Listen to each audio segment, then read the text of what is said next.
Les trois principales, ou plutôt les quatre principales pages ont été créées. Accueil, au sujet, blog et contact. Nous avons des pages un peu spéciales parce que la manière dont leur contenu va être géré ne se fera pas de manière traditionnelle. Par manière traditionnelle, on entend fournir un titre à la page, lui donner un nom, en d'autres termes, puis lui fournir un contenu qui sera en général une combinaison de texte et d'images, au plus simple, avec parfois d'autres médias comme des vidéos éventuellement. Donc, euh, la seule page qui correspond à cette approche-là, c'est parmi les pages que nous avons créées, c'est la page au sujet parce que c'est une page qui a un titre et qui a un simple contenu. Par contre, accueil, nous n'allons pas pour le moment y toucher parce qu'on voudrait que notre page d'accueil soit un peu comme le résumé de notre site web, que à partir de la page d'accueil, nos visiteurs aient une idée, ne serait-ce que brève, de tout ce que notre site web comporte comme contenu. Donc ça c'est quelque chose qu'on ne peut vraiment faire efficacement qu'après que nous ayons rassemblé un certain contenu. La page blog, elle, c'est une page spéciale parce que son objectif, c'est d'afficher tout ce que nous avons comme article. Nous n'avons pas encore d'article, donc nous y reviendrons plus tard. Et la page contact doit permettre aux utilisateurs de nous contacter. Donc la page au sujet, elle est un peu différente parce que elle avait un contenu qui était déjà tout à fait prêt. Donc nous allons revenir là-dessus pour la modifier. Alors comment est-ce qu'on fait pour modifier le contenu d'une page? Il faut se trouver déjà dans la section des pages du tableau de bord, puis il faut se placer au-dessus de la page concernée. Dans notre cas, c'est au-dessus de au sujet. Et soit on clique sur le bouton modifier, soit on clique directement sur le titre de la page. Les deux ramènent à la même réalité. En quoi consiste cette réalité? Elle consiste à afficher le contenu de cette page, mais à partir du tableau de bord. Donc nous avons dans la partie complètement supérieure le titre, et ensuite nous avons les différents paragraphes qui constituent le contenu.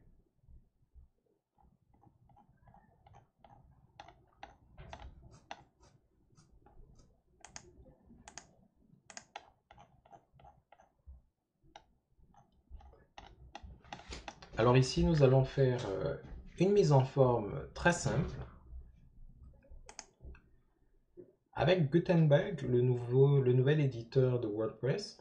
Pour mettre en forme une portion du contenu, il suffit de sélectionner cette portion de contenu ou de se trouver dans cette section de contenu, puis d'appliquer les options qui sont à notre disposition. Par exemple, euh, ici, nous avons plusieurs paragraphes. Si je veux faire une mise en forme sur le deuxième paragraphe qui commence à cri, imprécation, il suffira pour moi de cliquer à l'intérieur de ce paragraphe et vous pourrez voir ce menu contextuel qui me permet d'effectuer différents traitements à l'échelle de tout le paragraphe. Si je voudrais faire des traitements sur un élément en particulier, par exemple un mot en particulier, une expression en particulier, il me suffira de sélectionner le mot ou l'expression, puis de lui appliquer les traitements désirés. Donc ici, je vais aller très rapidement. Je vais faire un certain nombre de modifications, pas nécessairement logiques par rapport à ce qu'un texte devrait être, mais juste pour démontrer certaines des choses qu'il est possible de faire avec l'éditeur. Alors, pour le premier paragraphe, je vais insérer une lettrine. Donc pour cela, je viens dans la partie droite de mon écran et j'active lettrine.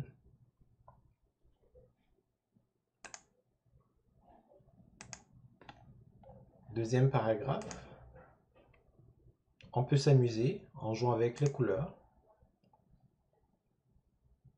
Couleur d'arrière-plan et couleur du texte.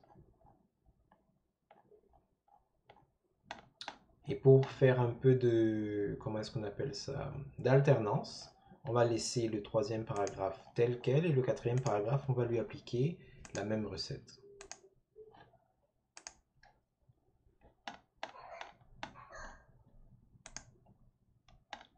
Très bien. Jusque-là, cela me convient. Maintenant, avant de passer à autre chose, nous allons mettre à jour le texte. Et lorsque nous mettons à jour le texte, c'est-à-dire nous sauvegardons les modifications qui ont été effectuées, nous avons une notification qui apparaît et qui nous informe que la page a été mise à jour et nous propose un lien pour voir à quoi ressemble la page. Donc si nous cliquons dessus, nous aurons la possibilité de voir comment est-ce que notre contenu a été traité et comment est-ce qu'il s'affiche dans le contexte actuel. Donc, dans le contexte actuel, nous avons le titre du site, blog itératif, nous avons notre devise ou notre slogan qui est là, nous avons le titre qui apparaît au sujet, et puis nous avons notre contenu. Premier paragraphe, le deuxième paragraphe avec la mise en forme qu'on lui a appliquée, troisième paragraphe, quatrième paragraphe. Nous avons d'autres éléments dont nous aurons l'occasion de discuter un peu plus tard. Alors pour l'instant, ça me convient parfaitement, mais il est quelque chose d'autre que nous pouvons faire à cette page, c'est lui rajouter une image. Donc pour cela, on revient dans le tableau de bord, dans l'onglet Documents à droite, on va sélectionner Image mise en avant et on va cliquer sur Définir l'image mise en avant. Alors une image mise en avant, c'est un peu comme une bannière qui apparaît pour soutenir notre texte. C'est un peu comme un poster pour un film. Quand un film sort, vous connaissez le titre du film. Parfois, vous en connaissez les héros, les différents acteurs. Mais pour soutenir cette information qui est associée au titre du film, au scénario, à l'histoire générale, vous avez une image qui va vous informer davantage. Donc, avant de sélectionner, revenons ici.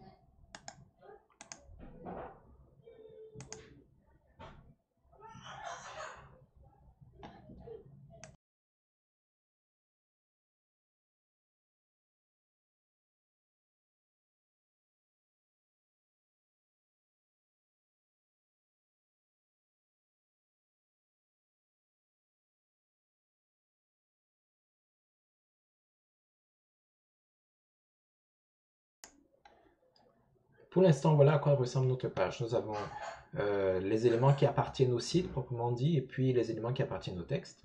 Nous allons essayer de faire apparaître un poster, entre guillemets. Donc pour cela, nous venons dans notre tableau de bord, dans le contenu de la page, nous venons sur la section, l'onglet Documents, dans la section Images mise en avant, et nous cliquons sur Définir l'image mise en avant. Nous n'avons pas encore d'image dans notre système. Donc, nous allons chercher les images et nous allons importer les images que nous avons traitées préalablement. Donc, nous allons cliquer sur Choisir les fichiers et nous allons nous déplacer dans notre environnement à l'endroit où les images ont été installées. Alors, chez moi, ça, ce sont les images originales récupérées sur Internet. Vous pouvez constater qu'elles ont des tailles considérables, 404 kilooctets, et des noms affreux là, 2 mégas, 4 mégas, 572, ça c'est un parent pauvre, et puis 3,8. Mais nous les avons traités et nous avons mis les versions traitées. Nous les avons traitées grâce à XNView MP, et les versions optimisées, disons comme ça, se trouvent dans le dossier conséquences.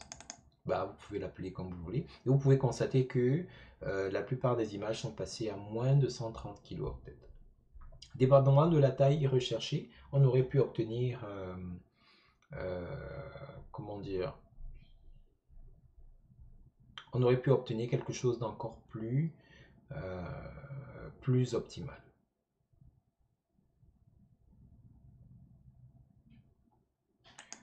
Alors là, nous avons des images, mais nous n'avons pas d'images relatives à notre texte. Donc ce que nous allons faire, c'est que nous allons prendre une image pour les besoins de la cause, mais nous allons la remplacer plus tard. Donc on va prendre cette image pour le moment. Alors l'image que nous avons ajoutée, l'image mise en avant, elle apparaît ici et non ici. Cependant, si on met à jour le contenu, et si on revient ici pour rafraîchir notre page, on pourra constater que l'image mise en avant apparaît. Donc nous n'avons plus une version complètement neutre de notre texte, mais elle est renforcée par cette image.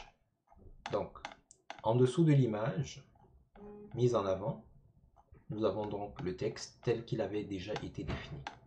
Donc nous reviendrons un peu plus tard pour ajuster cette image et mettre une image beaucoup plus appropriée.